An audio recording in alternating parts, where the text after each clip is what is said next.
What is an IRS Form 1099-Q? Who files it? And what are the deadlines? If you want to know the answer to these questions and more, keep watching.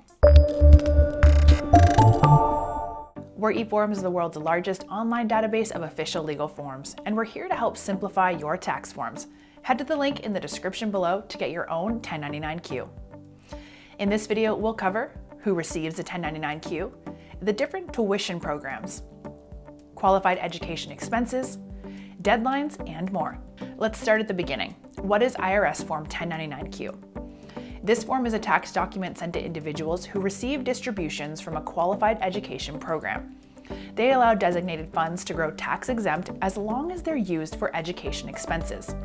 The two main programs that you'll see are the Coverdell Education Savings Account, which is a trust or custodial account that allows an individual to contribute funds for qualified education expenses for the designated recipient. When the account is set up, the recipient must be under 18 or have special needs. When it comes to filing for a Coverdell ESA, the trustee of the account must file the 1099-Q. The second is a qualified education program, also known as a 529 plan. This is a state-run program that allows someone like parents to repay their child's qualified education expenses at an eligible educational institution or to contribute to an account for paying for those expenses. When it comes to filing the QTP, the designated officer or employee in charge of the program established by the state must file the 1099-Q. Now, you've heard the term qualified education expenses mentioned a few times. Let's clarify exactly what those are.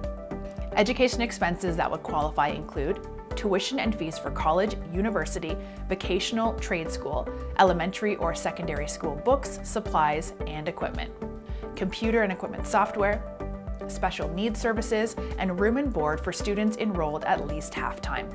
It's important to note that while QTP only covers tuition for elementary and secondary school, Coverdell ESA accounts all associated elementary and secondary school costs as qualified expenses. Now, we'll cover filing deadlines.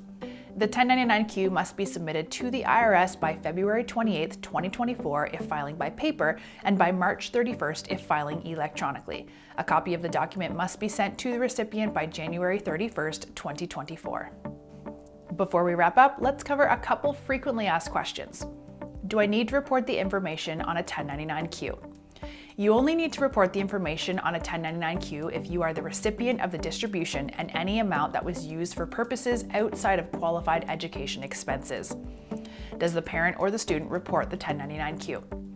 That depends. The form must be reported by the recipient, so if the student directly receives the funds, they are responsible. If the parents are receiving the funds on the student's behalf, then they are the ones to report it. Taxes can be complicated, but we're here to help. To get started filling out your own IRS Form 1099-Q, click the link in the description below this video.